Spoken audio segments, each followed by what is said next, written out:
Tumbling out of the Adirondack foothills, meandering through a peaceful rural valley, and then thundering through a deep gorge, the Black River has many characteristics. Its 114 miles include flatwater, wild river, and whitewater sections to provide a vast array of recreational activities. The Black River watershed encompasses an area of 1,916 miles in Jefferson, Lewis, Oneida, Herkimer, and Hamilton counties. It flows to the northwest from central New York to Lake Ontario. The Moose River, Beaver River, and Independence River flow from the Adirondack High Peaks to the east, and from the west, the Deer River and Sugar River flow down off the remote Tug Hill Plateau and join the Black River on its journey to Lake Ontario. The first settlers of the North Country recognized the power of the ever-changing Black River. They saw opportunity in the energy the river gathers as it drops a third of a mile from the mountains to Lake Ontario. In the late 18th century, they began putting water wheels in the river. They built mills to saw lumber, to grind grain, and to make paper. These mills became the centers of growing villages like Boonville, with Watertown becoming the paper-making capital of New York. Meanwhile, dairy farms dotted the hillsides, framing the valley. Soon, hydroelectricity generated by the Black River improved the lives of farm families and city dwellers alike. The success of the Erie Canal had residents throughout the state desiring a share of the prosperity. In 1825, DeWitt Clinton proposed construction of a canal that would link the Erie Canal at Rome with the Black River at Lyons Falls. Construction of the Mountain Canal, or Little Ditch, began in 1837. It needed 109 locks to carry boats over the hump at Boonville, more than 1,000 feet above sea level. Against all odds, the canal was fully operational in 1855. It opened up the whole North Country to commerce, bringing a measure of prosperity to an isolated region of the state.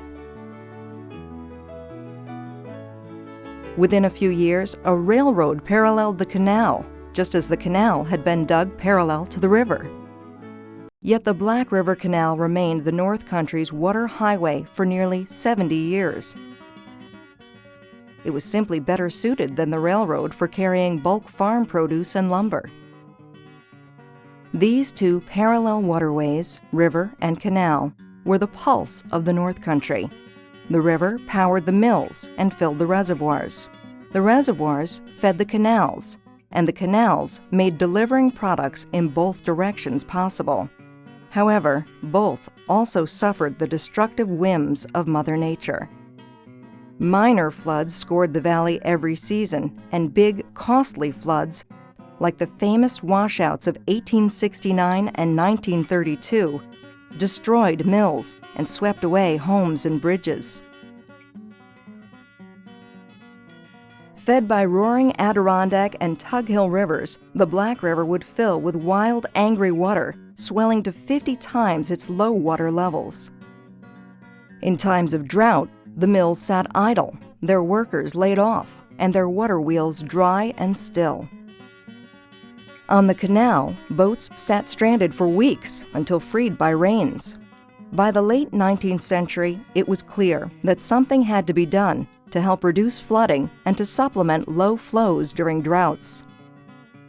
Discussions began about utilizing dams and reservoirs to protect New York State from floods and droughts. The New York State Legislature created river regulating districts as nonprofit public benefit corporations. The Black River Regulating District formed first in 1919, and in 1922 the Hudson River Regulating District was formed. The Hudson and Black River Regulating Districts combined in 1959, but continued to operate independently. The regulating district was formed as an engineering organization to build dams and reservoirs to hold back floodwaters during spring flood seasons, then release this water during summer droughts. This system was designed to reduce damage from spring storms and snowmelt including disease and destruction of life and property, and to improve river navigation and public sanitation. In the 1920s, the regulating district acquired the Stillwater Reservoir Dam, Old Forge Dam, and Sixth Lake Dam. These dams were built in the 1890s to replace water diverted from the Black River into the Erie Canal.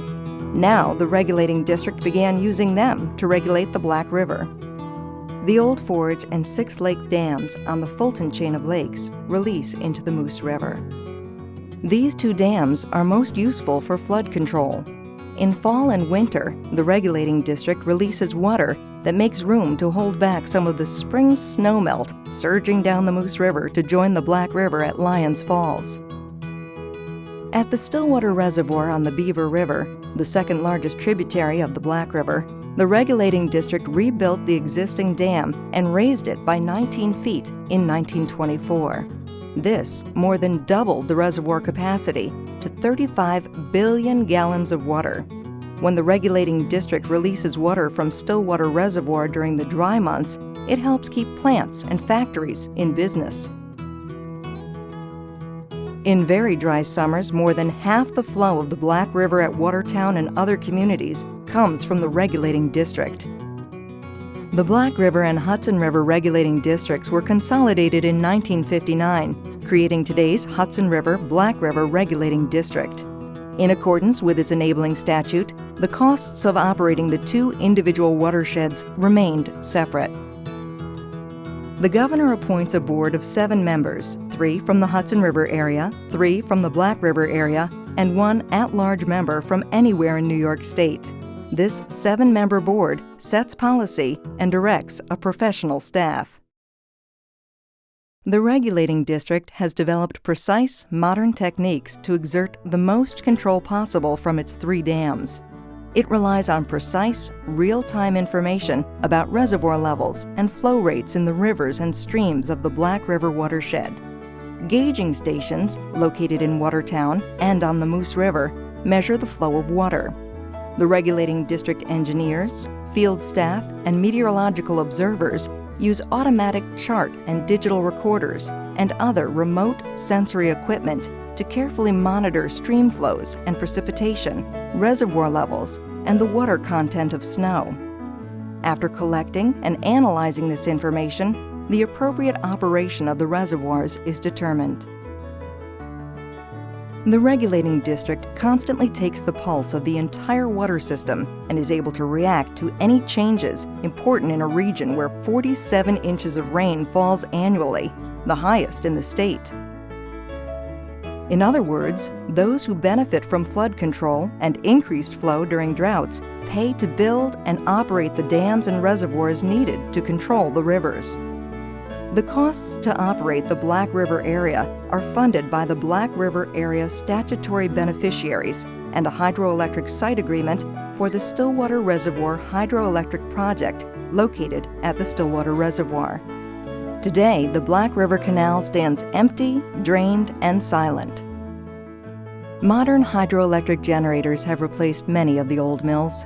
Just downstream from the abandoned site of America's first water-powered mill, the Glen Park Hydroelectric Facility is generating power. By continuously refining its water management and offering vital flood and drought protection, the regulating district is committed to improving the safety, health, and quality of life for New Yorkers who live, work, or enjoy leisure time in the Black River watershed. In addition, the regulating district also serves many thousands of citizens, communities, businesses, and industries in the Black River area that depend on flood control as well as augmented river flow to power industrial operations. Utilizing water released from the regulating district's reservoirs, hydroelectric plants produce enough clean and renewable electricity for over 450,000 homes. Moreover, the regulating district further supports recreational activities on rivers throughout the Adirondack region. Reducing floods and drought in the Hudson River and Black River valleys of New York State is a critical balance. It's a balance that happens not by accident, but by conscious and carefully applied water conservation and management methods. For more than 75 years, this critical mission has been accomplished by the Hudson River Black River Regulating District.